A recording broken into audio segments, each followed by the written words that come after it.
Everybody, what's going on? My name is Austin from Wingfield Media, and today it's time for a brand new video. Today I'll be going over how you can make this DIY ring light from scratch in under 30 minutes for just $40. These currently sell on Amazon for over 200 bucks, so this is a pretty good bargain. It's LED, it's wireless, and it's dimmable, so you cannot go wrong. If you enjoyed this video, be sure to leave a like down below. It means the absolute world to me. Subscribe for more content like this, and I'll see you guys in a sec.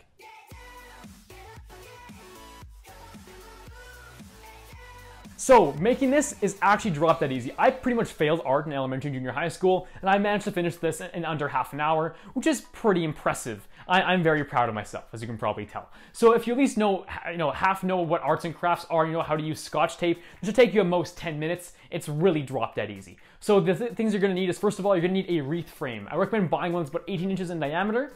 That's what I'll be working with in my tutorial for the rest of this video. The reason why I chose 18 inches is because that's what's actually used if you were to buy a proper professional ring light from Amazon. They all have a diameter of 18 inches, so I decided to go with the same thing. I bought a wreath frame with an 18-inch diameter, and it works phenomenally well. So the second thing is going to be all about lights. So it's very important that since I know you care about lighting, you're currently watching a video about how to make a ring light from scratch. That takes some proper dedication. So since you care a lot about lighting, it matters which lights you actually buy for your rig. So in my case, I actually ended up going with LED strips. They're super easy to find. They're everywhere nowadays. They're actually mainly used for backlighting behind desks, computer monitors, TVs. They're drop dead easy to find, and they look really, really cool. They're all over Amazon. There's like thousands of places you can buy them online. There's hundreds of retailers selling them. You should have no problems finding them. Second thing is make sure they're actually dimmable. Always buy dimmable lights versus non-dimmable. The price difference between a non-dimmable and dimmable strip light is like $5 for equal length. If you were to buy a dimmable and non-dimmable ring light from Amazon, it's like $220 versus 100 bucks. The feature to be able to dim the lights is so expensive, and it's absolutely vital in my opinion. For example, if I were to increase the lights to max brightness, this is too much. This is very harsh. Even for a Canadian, I look really white. I look almost like ill, like sickly. This is kind of frightening. So I'm going to turn this down a lot. I only use like 30% brightness. This is all the way down. This is off for comparison. So I only use like 30% brightness. So make sure that you buy dimmable lights, because if you were to buy non-dimmable, you'd be stuck using max brightness all the time. And as you guys can tell, max brightness is really damn bright. So just stick with dimmable lights. They're a bit more expensive, but they're totally worth. Remember, you're already saving over 150 bucks. Just get the dimmable LED lights, for God's sake. All right, so the last thing is gonna be circumference. It's really simple and straightforward. You just wanna make sure that the length of your LED strip is at least twice that of the circumference of your actual circle.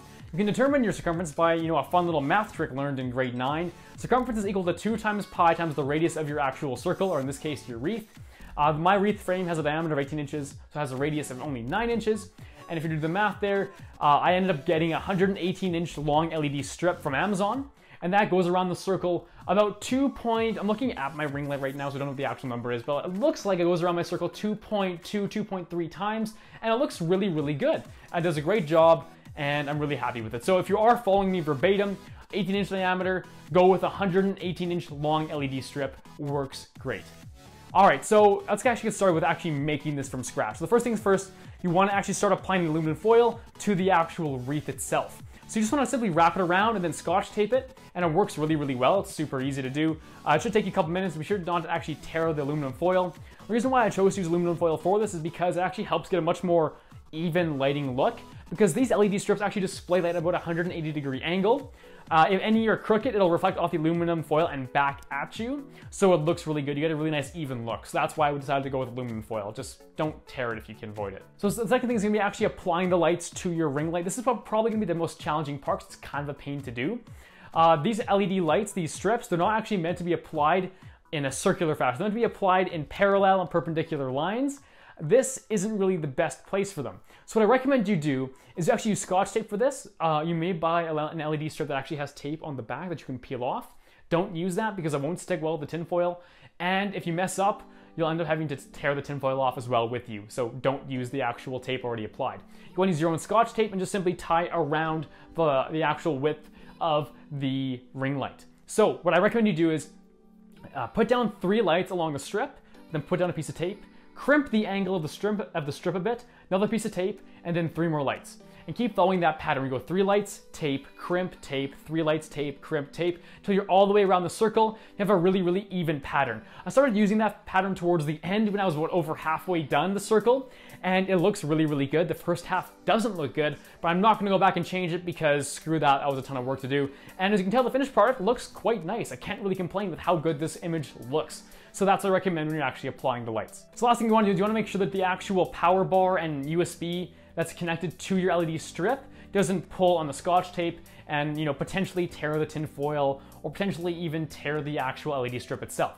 What I recommend you do is actually get a piece of duct tape and just simply tie it from the back of the actual ring itself, and then tie it around the cable, so all the way to the cable is suspended by the duct tape and not by the Scotch tape that's actually around the circle.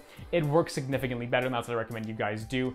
Depending on how heavy your actual LED strips are and the power cable is, this might be optional for you, but since there's actually, for me, it's dimmable and it's wireless, so it has an actual transmitter in the USB cable, it's quite heavy, so I had to opt for the duct tape method to keep it properly fastened and secured. So the last part is gonna be quite challenging. That's actually gonna be creating the frame to actually hang the LED ring from. What I ended up using was just a coat hanger, and I had to get really, really creative. So the last thing is gonna be looking at my actual setup and the frame. So here's my ring light at the middle of the room, fill light number 1, fill light number 2, and of course my Lumix G7 in the center of it all. So what we're here to look at is gonna be the actual engineering marvel that is the frame for this ring light. It's absolutely phenomenal. It was made from an old used clothing hanger, and it works amazingly well. So first things first is I actually first of all wrapped it around the the handle of my tripod. I can simply push these 2 wires together, make it fit a bit more snugly, and it works perfectly well. Second thing is going to be the actual duct tape keeping it all together. Because this is obviously an old clothing hanger, it'll want to spring back to its original position.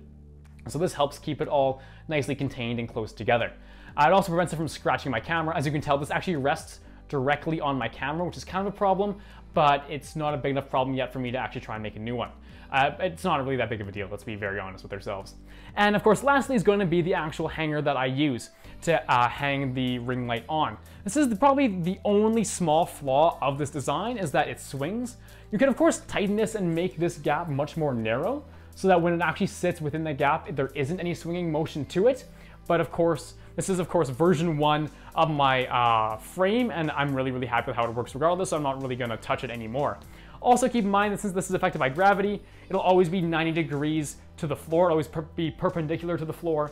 So I mean, that'll work for like 99.9% of all your shooting scenarios when you're filming video and shooting photography and pictures. There may be like a small chance this design may not work for you, but of course you can always get creative with stuff like clothing hangers and duct tape and Scotch tape. So I can imagine you guys should be able to work with this design pretty well. So this is how I made my ring light from scratch. I hope you guys enjoyed this video. I hope it was helpful to you. If it was, please leave a like rating down below. It means the absolute world to me. I've been grinding out these videos all summer, so any positive feedback is really, really highly appreciated. If you want to give me some advice and tips how you made your ring light, please let me know down in the comments. Also, let me know if you have any requests for future videos. I read my comments literally all the time. I get notifications sent straight to my phone. So if you have any questions, concerns, I'll get back to you ASAP. Subscribe for more creator-centric content like this in the near future, and I'll see you guys again soon. Thanks.